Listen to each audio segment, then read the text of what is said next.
What is going on? This is Chit Chat Gaming. I am Mike, and this is the week of Friday, June the 2nd. Big release here today. We're talking about Tekken 7. Officially has released out today, Friday, June the 2nd. I'm not a big Tekken fan. I played it the first time around, like on the original PlayStation, some arcade versions. I kind of fell away from it around that time.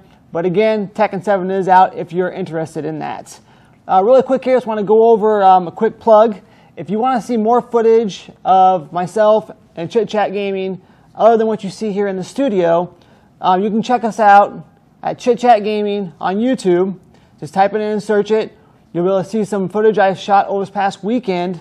In Chicago, I visited the Uniqlo store and the water tower in Chicago on Michigan Avenue there. Picked up some sweet Nintendo threads.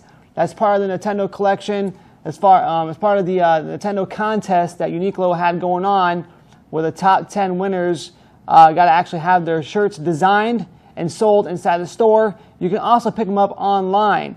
So again, make sure you check out that video I posted.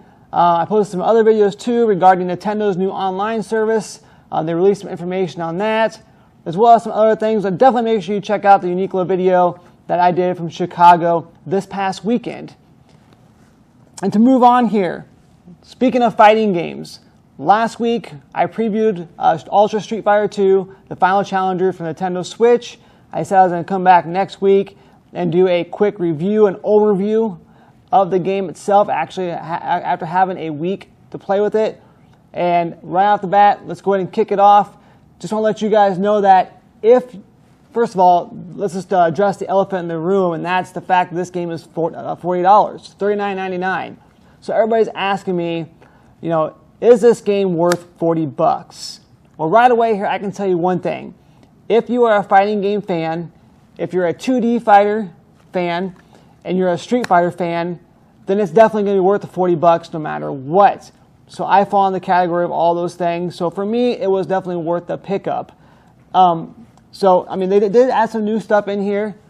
The most comparable thing I can basically compare this to would be to the Xbox 360 and PlayStation 3 version, which was the Super Street Fighter 2, the HD remix. It's kind of a port off of that, but they did add some new features in there as well too to the game that I want to kind of go over.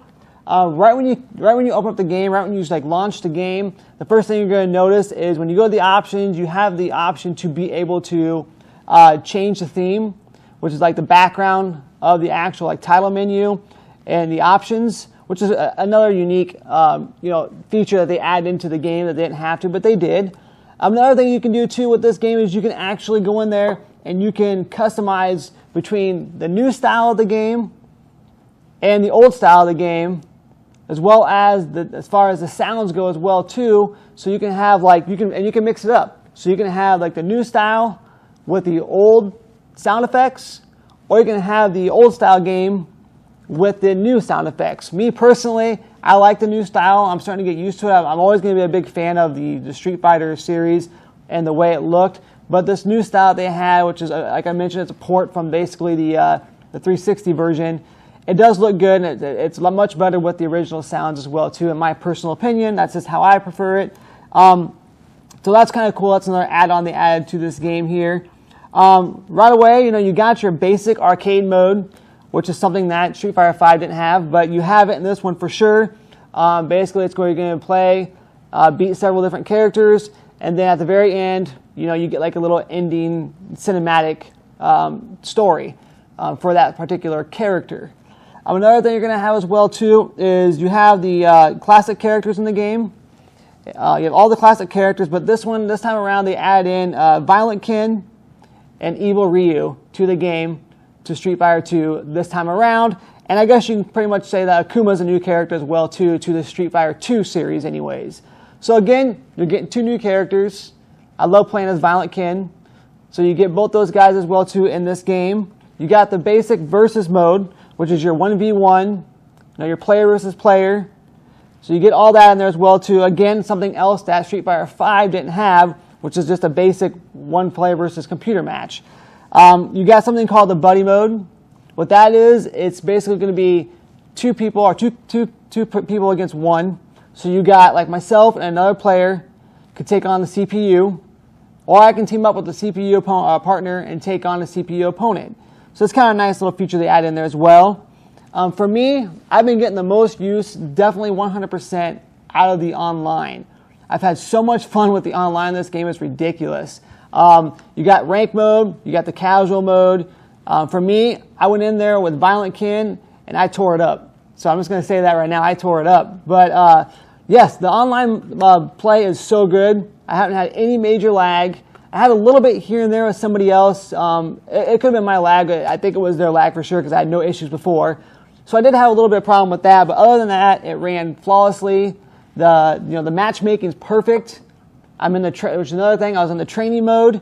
That's another thing they added from Street Fighter V is when you go to the training mode, you can actually choose whether or not you want to have the fight request enabled. So that way when you're in there training and another challenger comes along, it does prompt you and you can jump into a match.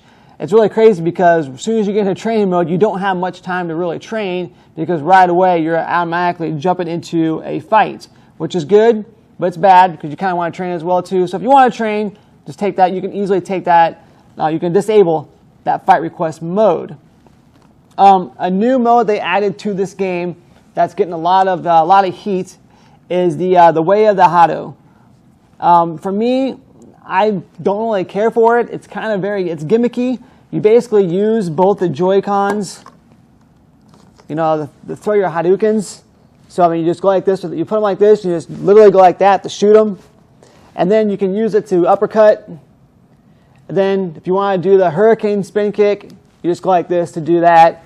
So, I mean, it's what it is, like basically like a horde mode. You got a bunch of different soldiers that come up to you in the game, and you just you don't move or anything. You just stay in one spot in third person or in first person view, and you just, like I said, you just shoot the Hadous or you do the uppercuts or whatnot. But they come in different waves.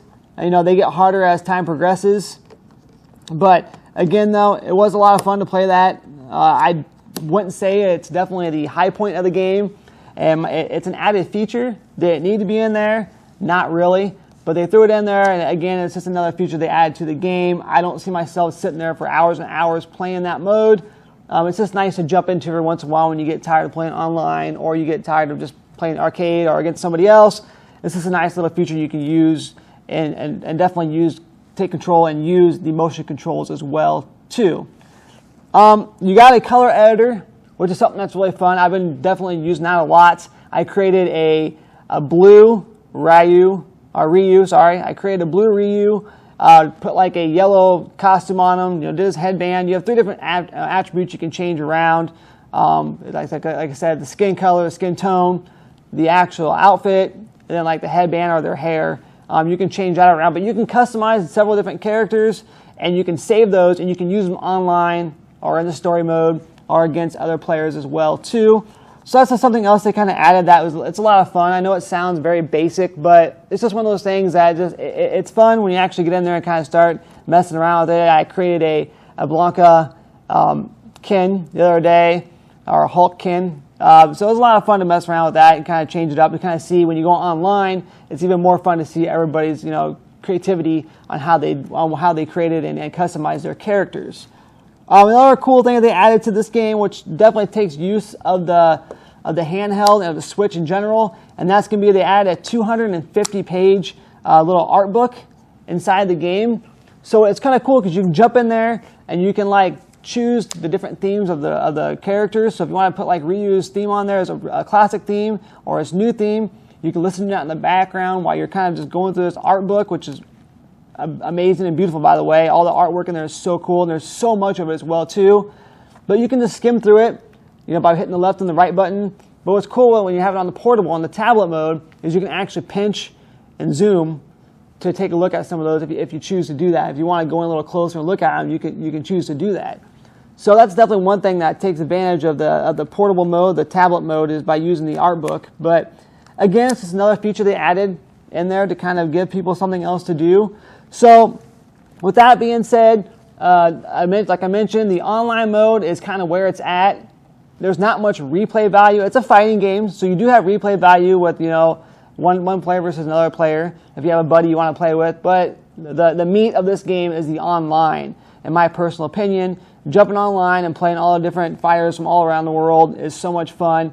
Again, though, you got your typical spammers and stuff on there, so it's always fun to kind of shut them up when you get a chance to, but the online is definitely where it's at on this game. So to end that off, is this game once again worth $40? Like I mentioned at the very beginning of the video, if you definitely are a Street Fighter fan, you love Street Fighter 2, you love 2D fighters, and you're a fan of fighting games, and you want a fun fighter for the Switch, definitely it's worth $40. ARMS is coming out here in the next couple weeks, so if you want to wait for something a little more gimmicky, a little more, where you can use the motion controls, something like Wii Sports, or you're not into 2D fighters, I'd say probably save your money and pick that up. But for the time being, I think that Street Fighter 2 or Ultra Street Fighter 2, the final challengers for Switch, is definitely a great game. I don't do numbers here as far as rating goes, so all I'm going to do is tell you I liked it, I enjoyed it. Whether you take my advice or not and go out and pick it up, that's up to you. But again, though, coming from one big Street Fighter fan, I can definitely say this game is 100% worth the $40 that I paid for it.